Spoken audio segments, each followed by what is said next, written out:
여러분 안녕하세요. 제가요 울산에서 우리 교회 다음으로 연포교회를 제일 좋아합니다. 그 이유가 두 가지가 있는데요. 첫째는 울산에서 제가 제일 사랑하는 친구 목사님이 목회하는 교회이기도 하고요. 사실 울산에서 친해졌습니다. 나이도 동갑이고 사모님 나이도 동갑이고 첫째 나이도 동갑이고 둘째 나이도 동갑이고 아마 셋째, 넷째도 나왔으면 아마 동갑이었을 텐데 똑같이 큰애가 아들, 둘째가 딸. 참 연포교회가 잘 되기 원하는 마음, 우리 교회 다음으로 잘 되기 원하는 또 하나 제가 우리 교회 다음으로 연포교회를 좋아하는 이유는 이거 알고 보니까 저희 교회에 연포교회 출신들이 여러 분 계시더라고요. 그래서 늘 연포교회에 좀 미안한 마음 또 이제 고마운 마음, 그분들이 다 교회 일꾼이라서 좀 고마운 마음도 가지고 있습니다. 그래서 연포교회 성도들 외에 아마 연포교회가 제일 잘 되길 원하는 사람이 아마 제가 아닐까 그런 생각이 듭니다. 그래서 오늘 연포교회를 정말 사랑하는 마음으로 또 마치 친구 집에 와서 또 설교하는 또 편안한 마음으로 이 자리에 섰습니다. 조금 제가 설교하는 중에 조금 듣기 어려운 이야기가 있다 하더라도 좀 이해해 주시고 부족함이 있다 하더라도 넓은 마음으로 또 사랑해 주시기를 부탁드립니다. 예전에 글을 하나 읽는데 마음이 와닿아서 여러분들에게 잠깐 소개를 할까 합니다. 강아지들이 모여 살고 있는 마을이 있었는데 그 마을 옆에 조금 떨어진 곳에 폐허가 된 오래된 집이 하나 있었습니다. 그 집에 대한 흉흉한 소문들이 강아지들 마을에 퍼져 있었고 어느 강아지나 그 집에 가는 것을 두려워했습니다. 그러던 어느 날 그 마을에서 행복하기로 유명한 강아지 한 마리가 그 집에 가보기로 마음을 먹었습니다.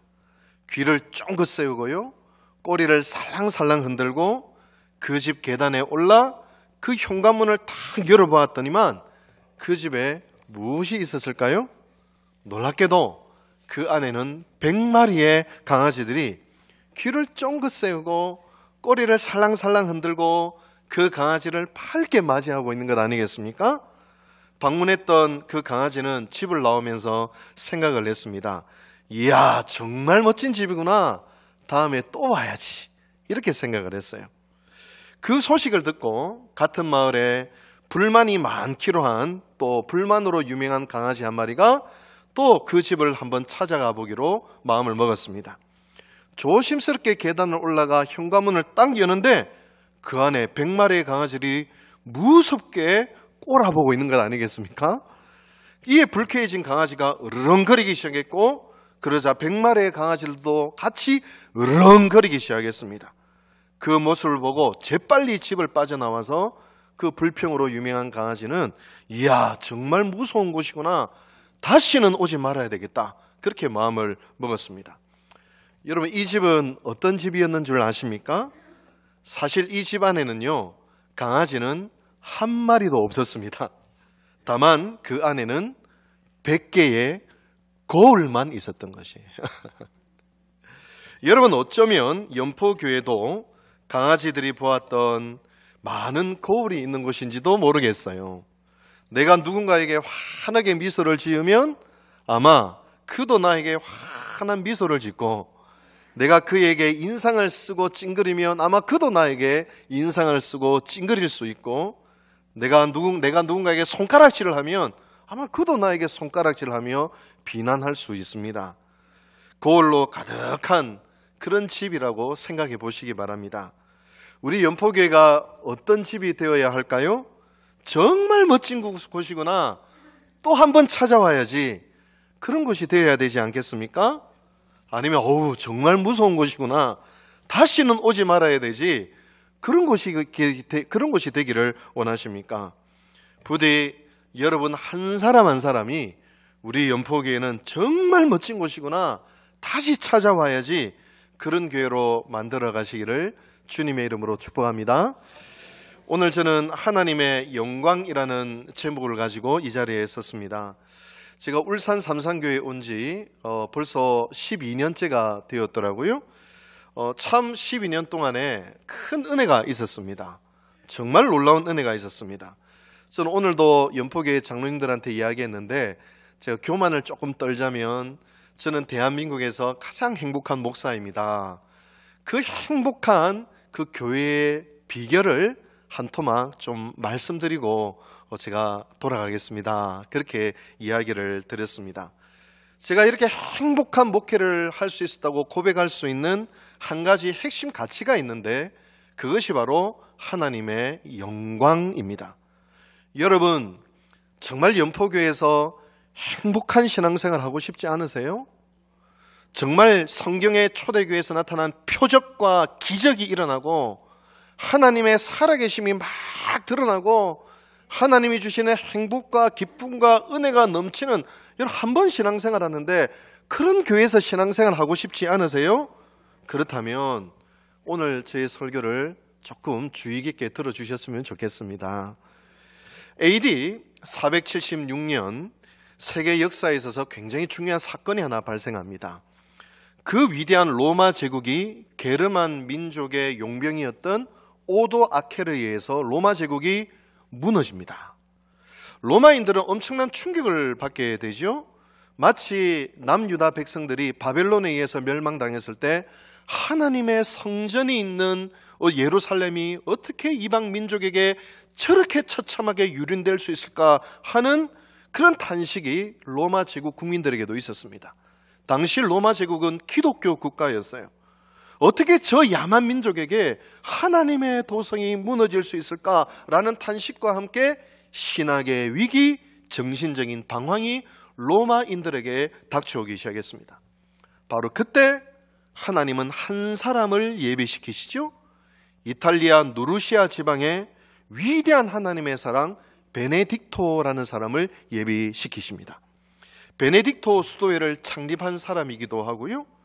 이 베네딕토 수도회가 나중에는 교회를 기억하고 신앙적 공황에 빠진 로마인들에게 정신적인 생기를 불어넣기 시작하고 로마를 정복한 게르만 민족을 복음화시키고 전 유럽의 선교사로 나아가 전 유럽을 복음화시키고 문명화시키는데 앞장섰던 수도회가 바로 베네딕토 수도회였습니다. 그런데 놀라운 것은 이 베네딕토 수도회가 지금까지 있어요. 무려 1500년 동안 있습니다. 여러분, 기독교는 물론이고 아마 인류 역사 속에서 가장 오래된 공동체, 그게 바로 베네딕토 수도회가 아닐까 생각이 됩니다. 중국의 역사를 보면 한 제국이 100년을 넘긴 제국이 거의 없습니다. 중국 역사에서는요. 우리나라의 조선과 고려가 500년 역사를 가지고 있고요. 신라가 1000년의 역사를 가졌다는 것은 세계 역사에서 전무후무한 일입니다. 대단한 역사이죠. 또 유럽에 가면 몇백 년 된 교회들이 있기도 하고요. 제 고향 교회가 부산에 가면 부산진교회라고 올해 역사가 133년이 됐습니다. 아마 대한민국에서 아마 네 번째로 오래된 교회일 거예요. 저희 아버님이 거기서 장로로 은퇴하셨고요. 133년만 돼도 부산지교회 장로님들이나 목사님들이나 교인들이 얼마나 목에 힘이 들어가는지 몰라요. 호부 133년인데도. 그런데 이 한 조직이 한 공동체가 무려 1500년을 넘어간다는 것은 이건 특별한 하나님의 역사와 은사가 없이는 불가능한 것입니다. 어떻게 1500년 동안 흔들리지 아니하고 하나님의 나라를 위하여 쓰임받는 위대한 공동체가 될 수 있는가? 그 비결을 제가 이번에 발견했습니다. 베네딕토 1500년의 역사 속에서 그 조직의 핵심 가치와 조직의 구성을 담은 베네딕토 규칙서라고 하는 책이 몇 년 전에 번역이 되었어요. 제가 영성을 공부했거든요. 영성에 관련된 책인데 그 책을 제가 처음부터 끝까지 쫙 읽어보니까 이 1500년간 베네딕토 수도회를 지탱했던 사상과 정신의 핵심 가치가 쓰여져 있는데 그게 바로 무엇인가 하니 모든 일에 있어서 하나님이 영광 받으시게. 오늘 제 설교의 제목입니다. 지난 1500년 동안 하나님께 위대하게 단 한 해도 빠짐없이 위대하게 쓰임을 받을 수 있었던 바로 그 힘, 그 핵심 가치, 그 깃발, 그 정신, 바로 그것이 모든 일에 있어서 하나님의 영광을 추구하는 것이었다라는 것입니다. 하나님의 영광, 사실 이것은 베네딕토 수도회뿐만 아니라 우리 개신교 전통에도 굉장히 중요한 단어입니다. 장로교의 창시자 존 칼빈이 솔리 데오 글로리아, 오직 하나님께 영광을 이라고 했지요. 또 우리 개신교의 문답서 중 최고의 권위를 자랑하는 웨스트민스터 문답서를 보면 첫 번째 질문이 뭐냐면 인간의 근본 목적이 뭡니까? 당신이 여기 왜 존재합니까? 당신이 살아야 될 이유가 뭡니까? 하나님께 영광, 하나님을 영화롭게 하기 위해서라고 분명히 밝히고 있습니다. 그렇다면 어떻게 하면 하나님께 영광을 돌릴 수 있을까요? 찬양대에서 영광, 영광, 홀리, 홀리, 글로리, 글로리 하면 영광 되는 것입니까? 뭔가 위대한 업적을 하고 연예인이나 내지는 운동선수가 하나님께 영광 올려드립니다, 인터뷰하면 하나님께 영광이 됩니까? 저는 하나님께 영광을 돌리려면 세 가지 구체적인 지침이 있다라는 것을 그 책을 보면서 알게 되었습니다. 첫 번째, 하나님께 영광을 돌리기 위해서는 내 안에 집착을 제거해야 됩니다. 헨리 나우웨인이라고 하는 아주 유명한 그 저술가가 있죠. 그 책을 보면 이런 내용이 있습니다. 한 정신과에 한 부인이 진료를 받으러 왔어요. 진료할 때가 되어 진료실에 들어왔는데 갑자기 기물을 부수고 난동을 부리기 시작합니다. 겨우 진정을 시켰는데 그 부인의 손을 펴지 않고 뭔가 이 안에 이것을 빼앗기면 자신의 모든 생명을 빼앗긴 양 꼭 쥐고 놓지 않는 거예요. 마치 혹시 그래서 의사들이나 간호사들이 위험한 것이 있을까 봐 하나하나 펼쳐보려고 이걸 열었다가는 자기가 죽을 것 같이 꼭 쥐고 있는 거예요. 마치 자기 생명이 이 안에 있는 것처럼. 혹시나 위험스러운 것이 있을까 봐 하나하나 억지로 손을 펴서 보니까 거기서 1센트짜리 동전이 땅그랑 떨어지더라는 것이죠. 그 손을 펼칠 때 더 큰 자유와 더 많은 것을 가질 수 있음에도 불구하고 그 1센트짜리가 뭐라고 거기에 모든 것이 달려있느냐 꼭 쥐고 있는 것. 여러분, 가끔 제가 목회를 하다 보면 이런 말들을 종종 듣습니다. 목사님, 이거는요 꼭 해야 됩니다. 아니요, 목사님, 이거는 절대로 하면 안 됩니다. 목사님, 다른 건 몰라도요, 교회에서 이거는 제가 용납이 안 됩니다. 여러분, 그게 집착이에요. 딴 게 집착이 아닙니다. 정말 주님이 그래 말씀하셨습니까? 장담할 수 있습니까? 정말 성령께서 감동하셔서 그 마음을 가지신 것입니까? 여러분, 교회가 시끄러워지는 그 교회를 가만히 바라보면 교회 안에 어느 누구도 전부 다 교회 망하라고 하는 사람 아무도 없어요? 전부 다 틀린 소리 하는 사람도 아무도 없어요? 전부 다 교회를 위해서 옳은 소리, 맞는 소리, 교회 망하라고 하는, 교회 잘 되라고 하는데 시끄럽고 난장판이 돼요. 여러분, 시끄러운 교회의 특징은 옳다는 사람이 많습니다. 꼭 이래야 됩니다. 이거는 절대 안 됩니다. 그래서 교회가 난장판이 되는 거예요. 왜 그렇습니까? 그 옳다는 것 속에, 맞다는 것 속에 무서운 자기의 집착과 자기의 욕망과 자기의 자아가 있다는 것을 생각지 못한 거예요. 옳은 교회를 위한 거니까, 맞는 소리니까 괜찮다고 생각하지만요, 집착이에요. 집착. 출애굽기에서 이스라엘 백성들이 금송아지를 숭배했지요. 그런데 이스라엘 백성들이 우리는 금송아지를 섬긴다 하지 않았어요. 잘 읽어보세요. 이게 하나님이다 이래요. 금송아지가 하나님이다, 우리를 출애굽시킨 하나님이다, 이렇게 이야기를 해요. 하나님을 섬기는데 자기의 욕망을 투사하고 자기의 옳음을 투사하고 하나님은 요래야 된다, 이것 맞다라고 하는 그 자기 중심과 자아가 투사해서 만들어진 것이 금송아지예요. 누구도 우상 섬기지 않았어요? 누구도 하나님 섬기지 말자 안 했어요? 요게 하나님이다 한 거예요. 요게 하나님이다. 그게 금송아지였어요. 여러분, 현대판 금송아지가 뭔지 아세요? 자아예요. 자아. 자아의 두드러진 특징은 내가 옳다라는 거예요. 조심하셔야 돼요. 교회 지도자들일수록, 특히 재직들일수록. 펄펄 살아있는 자아의 특징은 내가 옳다. 내가 옳다는 대로 안 되니 빈정상하고 상처받고 기분 나쁘고 화가 나는 거예요. 여러분, 하나님의 영광을 위해 살아가는데 기분 나쁠 일이 뭐가 있어요? 기분 나쁘다는 것은 쉽게 기분 나빠지는 자아를 꼭 붙들고 있다는 말이에요. 하나님의 영광을 위한데 상처받을 일이 뭐 있어요? 상처받았다는 것은 상처받기 쉬운 자아를 딱 붙들고 있었다는 거예요. 여러분, 왜 그리 고집이 강한가요? 사실 하나님을 빙자한 자아라는 금송아지를 집착하고 있기 때문이에요. 여러분, 제가 교회에서 사실 당회에서 자주 하는 구호가 있어요. 내 뜻대로 안 돼야 교회가 잘 된다. 내 뜻대로 안 돼야 교회가 된다.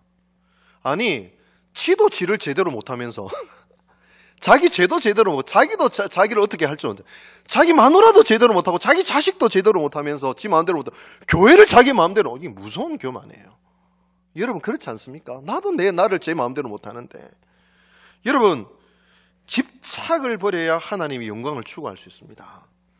그렇게 제가 이제 예전에 이제 보니까 정책당회 때 이런저런 이제, 지금은 그런 일이 전혀 없습니다. 저희 교회는 당회를 하면 1시간 안에 딱 끝나고요. 재직회도 20분 안에 딱 끝나고요.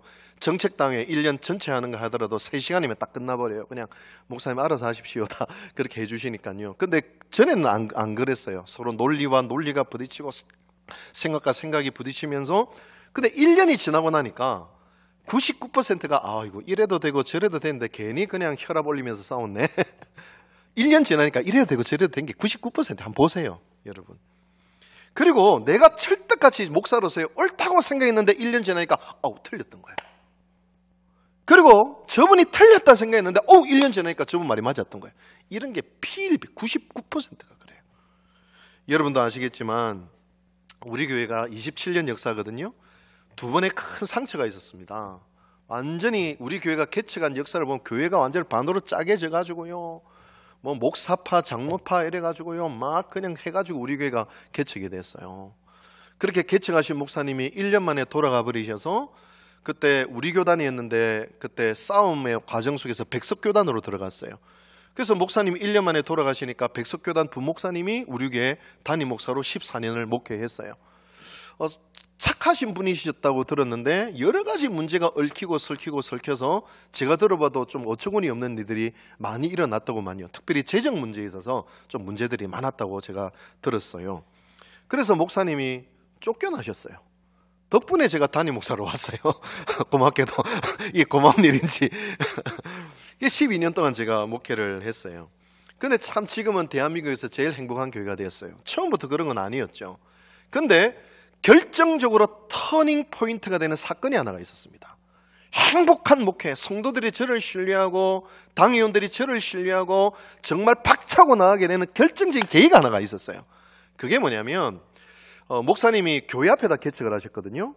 그 교인들이 상처를 받잖아요. 어떻게 교회 앞에다 개척을 하실까? 당회원들도 분노를 하고 교인들도 분노를 하고, 그러니까 원래는 개척 자금으로 몇 억을 준비했다가 교회 앞에다 개척을 하니까 개척 자금을 줄 수가 없잖아요. 그럼에도 불구하고 제가 좀 마음이 안쓰러워서 좀 후원을 합시다 한데, 뭐 당회 장로님들한테 뭐 바늘 하나 뭐 안 들어가는 거죠. 근데 제 귀에 어떤 소리가, 이제 시간이 한 5년쯤 흘러서 어떤 이야기가 들려오냐면, 그 목사님이 개척교회가 잘 안 되니까 대리 운전을 하고 있더라. 너무 마음이 아팠어요. 그래도 한때는 대울산 삼상교회 담임 목사님이셨는데, 우리 교인이 술 먹고 대리유를 불렀는데 목사님이 나오셨대. 둘 다 민망한 거지 뭐. 그래서 알았던 거예요. 그래서 저는 좀 확딱지가 나는 거예요. 하더라도 좀 다른 호계 지역이나 이런 데서 하든가, 삼산동에서 왜 좀 자존심도 없나? 좀 목사님에 대한 화딱지도 나고, 사실은 목사님, 목사라는 어떤 디그니티가 있는데 왜 저러시나. 또 제가 화가 나는 것은, 제가 도와주고 싶어도 교인들이 상처를 받으니까 못 도와주잖아요. 그러다 보니까는 그 백석쪽의 목사님들이 저를 비난하는 거예요. 김원필 목사 나쁜 사람이다, 악한 사람이다, 이전 목사를 저렇게 내버려두니, 그 소리가 제게 들려오는 거예요. 제가 기분이 좋겠습니까, 안 좋겠습니까? 경상도 말로 하면 확실히 때리 파풀라면 화딱지가 확 올라오고 마음도 모르고, 뭐 앞에 개척해놓고 지가 잘못해놓고 뭐 속으로 막 그냥 성질이 나고 화가 나고 또 그냥. 그런데요, 그 목사님이 대리운전하고 있다는 걸 딱 기도를 하고 있는데 갑자기 하나님께서 어떤 마음을 딱 주시냐면, 네가 도와야지, 네가 도와야지. 저는 이렇게 제 그 비자금이 있어요. 가끔씩 제 생일 때나 아니면은 뭐 명절 때가 되거나 이러면 뭐 결혼이나 장례식 이러면 성도님들이 봉투를 주시잖아요. 그걸 딱 통장에다 모아놔요. 그걸 가지고 이제 부목사님들 밥도 사주고, 또 우리 교회 학교 애들 용돈도 주고, 또 교회에서 군대 가는 애들 또 국밥 사 먹으라 돈 줘주고. 이게 어쨌든 목사가 또 폼이 있어요. 가오가 떨어지면 담임 목사하기 힘들어요. 가오가 있어야지. 가오는 돈에서 나오더라고. 어쩔 수 없어. 그래서 그런 물질도 지혜롭게 쓰는 방법을 배워야 돼요. 어쨌든 교인들이 또 이렇게 잘 챙겨주셔서 잘 모아놔요. 근데 200만 원이 모였는데 갑자기 제 마음속에 제가 휴가 때 쓰려고 휴가 때 쓰려고 딱 모아놨는데 갑자기 하나님이 자꾸 그 목사님이 생각나게 하시는 거예요. 그런데 그 목사님께 200만 원을 보내드렸어요. 그 다음에도 또 200만 원을 보내드렸어요. 다음에 이야기하면 하지 말자니까 자꾸. 개인적으로 4년을 그렇게 했어요. 근데 교인들이 나중에 알까요 모를까요? 알았어요. 근데 기적이 일어났는데, 어떤 기적이 일어나냐면, 제가 4년 동안 800만 원을 드렸잖아요, 목사님한테. 근데 교인들이 목사님이 돈이 어디 있다고 그래가지고 1000만 원이 들어왔어요. 그 돈으로 우리 교회 애들 2명 대학 등록금 제가 냈어요. 이 가오가 사는 거지, 목사가. 그런데 한번 생각해 보세요. 제 감정은 막 세리 때리 빠부까 그냥 내 마음도 모르고 나를 비난하고, 그것도 막 삼산동에서 하고 막. 여러분, 그건요 내 감정이에요. 내 생각이에요. 내 기분이에요. 내 화나는 거, 내 분노예요. 그러나 하나님의 성령님의 음성은 뭐예요? 도와줘라 라는 것이에요. 거기에 순종했죠. 그 뒤로부터 어떤 일이 일어나기 시작했냐면, 그래도 옛날 목사님을 좋아했던 성도님들은 완전히 내 사람들이 다 됐어요. 또 옛날 목사님 싫어했던 분들도 있을 거잖아요. 그분들은 어떻게 됐냐면, 역시 우리 목사님은 다르다 이래 된 거예요. 그때부터요 교인들이 저한테 붙기 시작하는데요, 제가 이야기 부탁하는 대로 당회에서 이야기를 꺼내놓는 대로 다 하고요. 그 다음에 우리 당회에서 제가 하기 이제 너무 대해서 그랬는데 교회에서 합시다, 그럽시다 하고 우리 교회에서 그 목사님 이제는 도와드려요. 제가 교인들한테 이야기했어요. 우리 교회가 복받는 길이 딱 하나가 있는데, 그 목사님과 화해하면 하나님은 이 교회에 복을 주십니다. 그래서 우리 교회에 와가지고요, 항존직 그 은퇴식 때에 축사도 하고요. 제가 14년 동안 열심히 박수치지 않으니까 교인들이 환호성을, 상처가 왜 없었겠어요? 기분이 왜 안 나빴겠어요? 근데 여러분, 교회에서 신앙생활하는 것은 논리와 논리가 부딪히고, 옳음과 옳음이 부딪히고, 상처와 상처가 부딪히고, 감정과 감정이 부딪히면 교회는 메말라 갑니다. 여러분, 교회는 뭐냐면 은혜가 있어야 돼요. 성령의 감동이 있어야 돼요. 하나님의 말씀에 순종함이 있어야 돼요. 그때 성령이 역사하시지. 그때 그 교회에 복을 주시지. 그때 그 교회가 부흥이 되죠. 이걸 참점히 기억하시길 바라요. 내 감정이 있고, 내 옳은 게 있고, 내가 이해 안 되는 게 있어도 그거 중요한 거 아니에요. 하나님께 맡기세요. 성령께서 역사하십니다.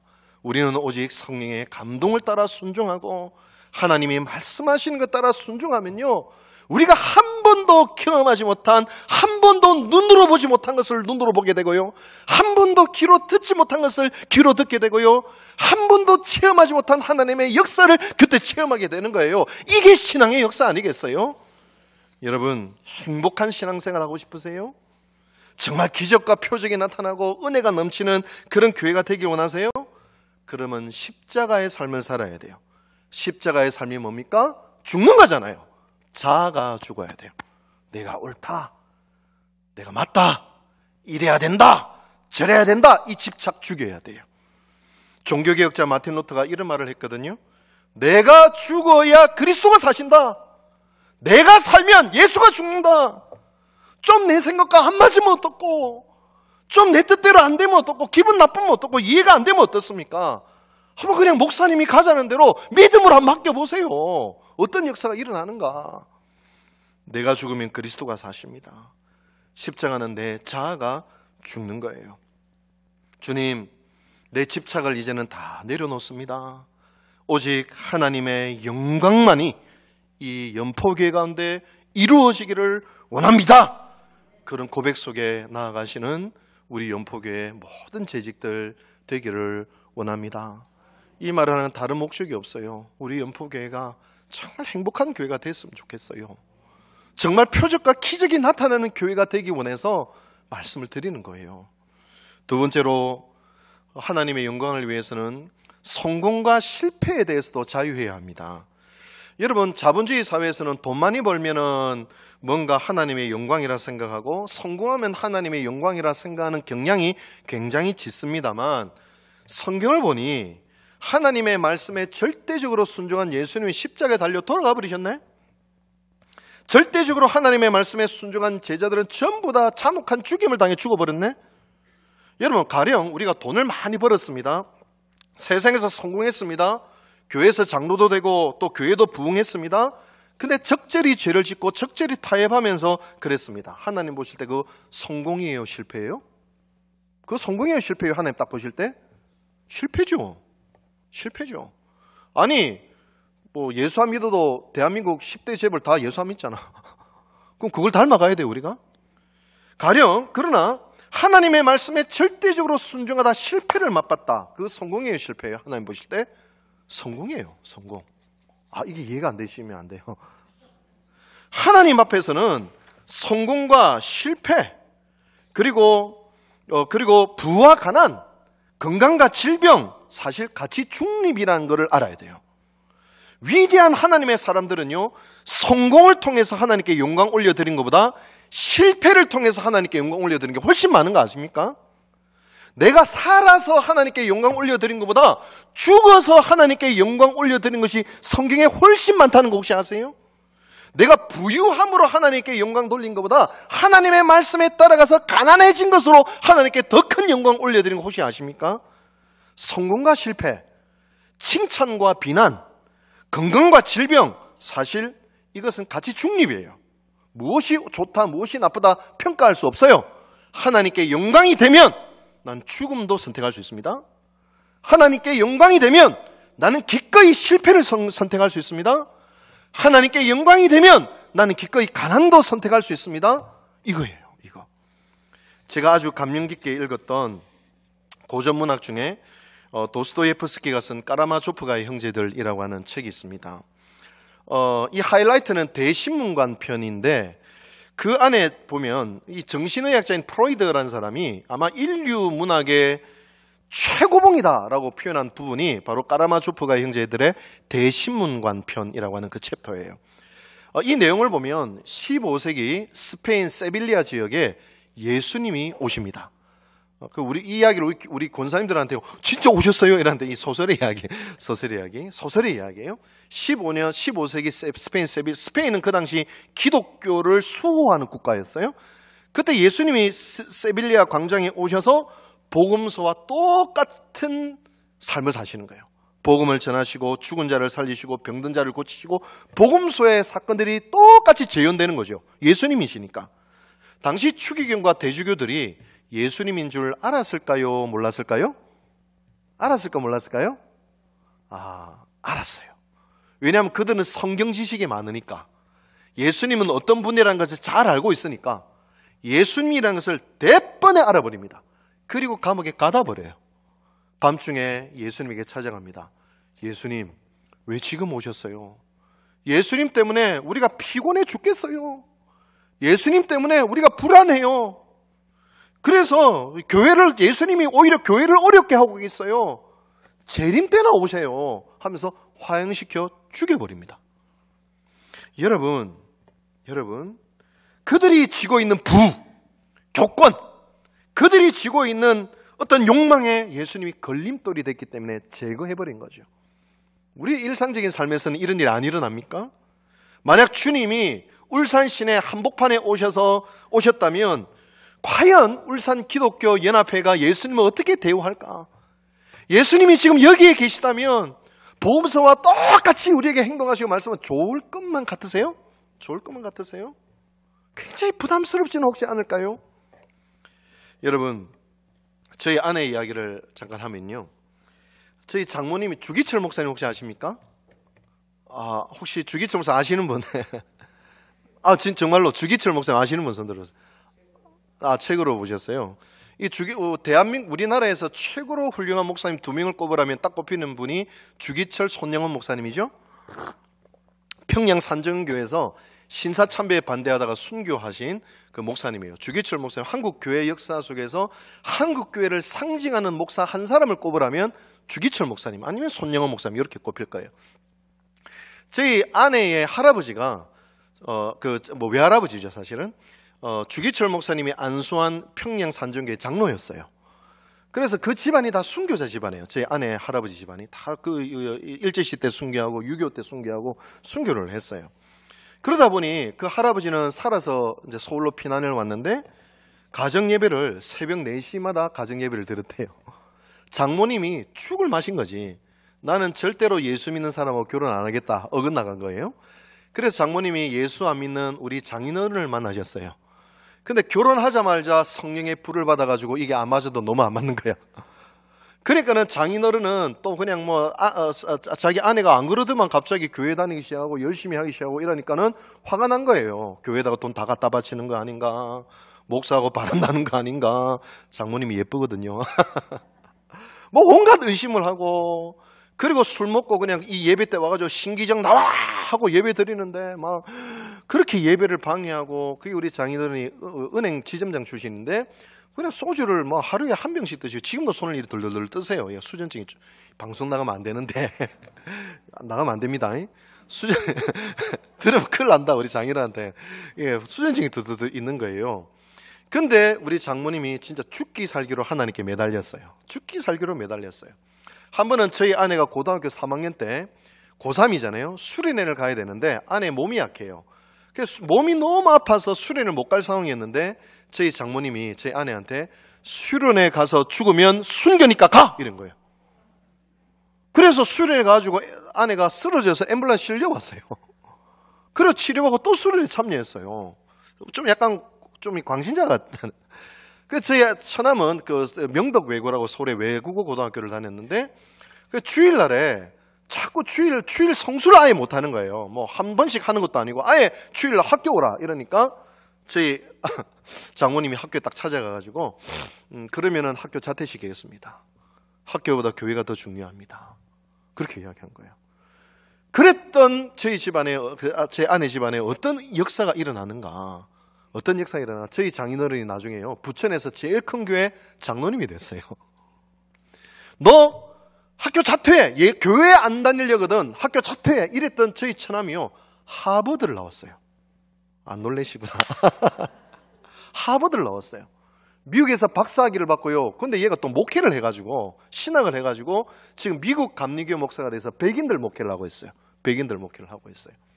그리고 수련회 가서 죽으면 순교니까 수련회 가! 했던 저희 아내는요 얼마나 하나님이 복을 주셨는지 너무 좋은 남편 만났어요. 할렐루야. 뭐 잘 만났지 뭐. 아 진짜 그 저희 장모님의 가정을 보면서 예수께 목숨을 걸면 예수님이 다 갚아주시는구나. 여러분 갈라디아서 말씀이요 스스로 속이지 말라. 성령으로 심으면 성령으로 난다. 무엇이든지 육체로 심으면 육체로 난다. 육체의 열매를 맺게 낸다. 그래 이야기를 했어요. 제가 우리 장모님을 그래서 존경해서 우리 장모님 때문에 저희 아내하고 결혼을 했거든요. 근데 더 놀랄 일이 생겼어요. 저희 장모님의 언니가 있는데 캐나다 토론토에 살고 계세요. 그 장모님의 언니인 그 이모부는 이모부는 또 교회 장로님이세요. 연세가 지금은 이제 90세가 거의 다 되신 분들인데 이분들에게는 딸이 3명이 미국에 있어요. 근데 이 3명의 딸이 다 잘 됐어요. 캐나다와 미국에서 다 성공하고 그래요. 근데 막내딸이 토론토에서 같이 살고 있는데 제일 부자야. 근데 제일 교회를 얼렁설렁 다녀. 그래서 저희 이모님께서 어떻게 기도하셨냐면 하나님 저희 사위와 딸의 사업을 망하게 해주십시오. 하나님 만나게 해주십시오. 아무리 사업 잘 돼도 예수님을 떠나면 지옥 갑니다. 사업 망하게 해서라도 하나님 만나게 해주십시오. 근데 그 기도를 조용히 했대요. 왜냐하면 엄마가 기도하면 100% 응답된다는 걸 딸들이 알기 때문에. 근데 어느 날 새벽 기도 시간에 사위가 울며 불며 매달린 거예요. 장모님 제 사업이 넘어가게 생겼습니다. 저를 위해서 기도해 주세요. 여러분 미국이나 캐나다에서는 고소를 하면은 사업이 넘어갑니다. 심지어 그거 아세요? 스타벅스에서 어떤 할머니가 뜨거운 커피를 허벅지에 쏟았는데 그건 미리 말 안 해줬다고 재판 걸어서 13억 받아내는 나라가 미국입니다. 웃긴 나라예요. 실제로 그래요. 이 재판 건다, 고소한다, 수 건다 이러면요 미국 사람들 덜덜 떨 건데 이 사업이 수가 걸려가지고 넘어가게 생긴 거예요. 기도해 주세요. 그래서 하나님이 내 기도에 응답하셨구나, 같이 기도하자 하면서 기도했는데 그 딸과 그 사위가 신앙을 회복하고 사업도 하나님께서 놀랍게 회복시켜 주신 거예요. 그 이모님이나 저희 장모님은 알거든요. 목숨보다 귀한 것이 신앙이라는 걸 알거든요. 생명보다 중요한 것이 신앙이라는 것을 그 삼촌들, 그 가족들이 평양에서 순교하는 것을 보고 이 신앙이라는 신앙의 가치는 목숨보다 귀하다. 이 세상의 그 어떤 가치보다 귀하다. 제 아무리 재벌이고 제 아무리 대통령이고 제 아무리 이 세상에다 떵떵거리고 살아도 죽으면 한 번 죽는 것은 모든 사람에게 정하신 것이요 그 뒤에는 하나님의 불꽃과도 같은 심판정 앞에 서야 된다는 사실을 명확하게 알고 있으니까 이 세상의 그 어떤 가치보다도 예수, 오직 예수, 이 가치를 붙들고 나아갔던 것이죠. 여러분, 성공이냐 실패냐 이게 자유하셔야 돼요. 잘 되냐 안 되냐, 이 일을 해서 사람들이 비난할까 비난 안 할까, 이걸 해가지고 좀 힘들까 어려울까, 죽을까 살까 안 해요. 하나님의 영광이면 나는 간다. 실패해도 간다, 죽어도 간다, 힘들어도 간다, 억울해도 간다, 아무도 안 알아줘도 간다. 그게 바로 하나님의 영광, 모든 것에 하나님의 영광 되게 바로 이것이에요. 마지막 세 번째로 하나님의 영광은 하나님의 임재와 연관돼. 임재할 때 언제나 쉐키나요. 성막에서 하나님이 임재할 때 영광이 드러날 때 있잖아요. 하나님이 드러날 때 그의 영광이 드러납니다.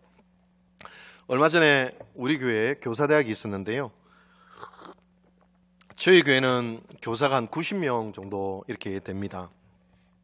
근데 아마 우리 장로님은 아시겠지만 우리 김정규 장로님 아마 아시는 분들이 몇 분 계실 거예요. 현대장로차 다니시니까. 우리 장로님이 그 교사 대학을 하는 그 90명의 교사들한테 피자를 다 쫙 쐈어요. 쫙 쐈어요. 그 얼마나 분위기가 좋아지겠어요. 근데 이상하게 교사들이 교사대학 마치고 저한테 잘 먹었다는 거예요. 목사님 잘 먹었어요. 목사님 최고. 목사님 짱. 미남이야. 막, 저한테 막, 이게 뭔 일이야. 알고 보니 그 장로님이 제 이름으로 쏘신 거예요. 90명이니까 돈이 대충 한 5, 60만 원 나오지 않았겠습니까? 근데 자기가 쏘면서 목사님이 쏘셨다 하고 그렇게 하신 거예요.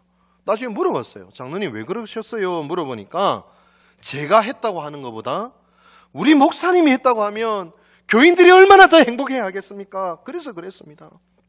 그러니까요, 교사대학에 은혜가 넘치고요, 축제가 돼요.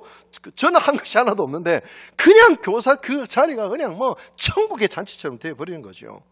저는 그 장로님의 마음에 하나님이 임재했다 믿습니다. 그 마음은 하나님의 마음입니다. 거기서 하나님이 영광 받으시고 하나님이 드러나는 것이죠. 구약 성경에도 성막에 하나님이 임재하니까 영광이라 했어요. 하나님이 드러나는 게 영광이에요. 자신이 드러나지 아니하고 하나님이 드러나게 하는 사람. 여러분, 그렇게 장로님이 1년에 한 번씩 꼭 쏘세요.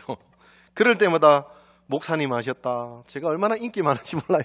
저는 한 것도 하나도 없는데. 잘 되는 교회는 이렇습니다. 여러분, 연포교회는 더 잘 되리라 믿습니다. 할렐루야. 이건 조금 이제 마음이 없는 소리다. 울산 삼산교회 다음으로 여러분들은 아멘, 그러면 또 아멘 안 할 것 같아서, 울산 삼산교회보다도 더 은혜가 넘치고 하나님의 영광이 임하는 교회가 될 줄로 믿습니다. 저는 매일매일 영성일기를 쓰거든요. 어느 날 영성일기를 쓸 때 이런 글을 썼어요. 어떤 글을 썼냐면, 오늘 많은 생각이 들었다. 오늘 많은 감정이 올라왔다.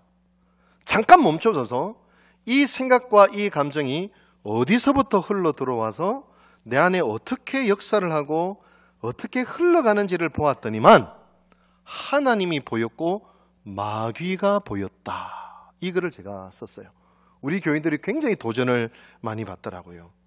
여러분, 우리가 삶을 살아갈 때 흘러가는 대로 살아가면 마귀 밥 됩니다. 생각 떠오른 대로, 감정이 떠오른 대로 살아가면 마귀 밥이 되는 거예요. 이 생각이 정말 주님으로부터 오는 것인지 마귀로부터 오는 것인지 그걸 살펴봐야 돼요. 가룟 유다가 예수님을 팔 때 성경에 보면 마귀가 예수를 팔 생각을 넣었더니라고 되어 있어요. 마귀가 예수를 팔 생각을 넣었는데 가룟 유다가 마귀가 넣은 생각이라고 알았을까요? 몰랐을까요? 몰랐어요. 마귀가 넣어준 생각이면 어이 깜짝 놀랐겠지. 지 생각이라 생각한 거예요. 그냥 생각이 드는 대로 흘러가는 대로 살았던 거예요. 흘러가는 대로 생각대로 그렇게 되는 대로 살아가면 마귀 밥 됩니다. 딱 멈춰주세요. 바로 내 생각과 이 감정의 근원이 어디서부터 오는가? 이게 하나님의 영광을 올려드리는 것인가? 하나님으로부터 와서 하나님께 영광을 올려드리는 것인가? 그걸 분별하셔야 돼요. 우리는 우리가 선택하고 행동해야 하는 바로 그 순간 끊임없이 이 질문을 던져야 됩니다. 이것이 하나님의 영광을 위한 것인가? 여러분, 우리가 재직들로서 교회를 위해 수고할 때 지치고 힘들 때가 왜 없겠습니까? 억울할 때는 또 왜 없겠어요? 속상할 때는 왜 없겠습니까? 그러나 기억하십시오. 사람의 영광을 구한다면 우리는 성공하고 박수받고 칭찬하고 뭔가 주어질 때만 뭔가를 하게 됩니다. 그러나 하나님의 영광을 구하면 성공이든 실패든 박수든 비난이든 잘되든 안되든 우리는 뚜벅뚜벅 그 길을 할 수밖에 없고 그 길로 나아갈 수밖에 없는 사람들임을 믿으시길 바랍니다. 사도 바울은 그 길의 끝에서 이렇게 고백을 하죠. 나는 선한 싸움을 다 싸우고 달려갈 길을 마치고 믿음을 지켰으니 이제 후로는 나를 위하여 의의 면류관이 예비되었으므로 주 곧 의로우신 재판장이 그날에 내게 주실 것이며 내게만 아니라 주의 나타나심을 사모하는 모든 자에게 도니라. 오직 하나님의 영광을 위하여 걸어갈 때 우리 주님은 그 길 끝에서 잘했다, 충성된 종아 박수 쳐주시고 환대해 주시고 안아주시고 그러면서 오늘도 그걸 믿고 오늘도 오직 하나님의 영광을 위하여 한 걸음 한 걸음 뚜벅뚜벅 걸어가서 정말 우리 연포교회 가운데 표적과 기사가 일어나고 은혜가 메마르지 아니하고 하늘문이 열려 하늘에 온갖 좋은 것들이 폭포수처럼 넘쳐나는 그런 행복한 신앙생활하는 우리 연포교회 모든 재직들 성도님들 되시기를 주님의 이름으로 축복합니다. 기도하겠습니다. 주님, 사나 죽으나 모든 일에 하나님이 영광 받으시게 살아가는 저희들 되게 도와주시옵소서. 예수님의 이름으로 기도합니다. 아멘.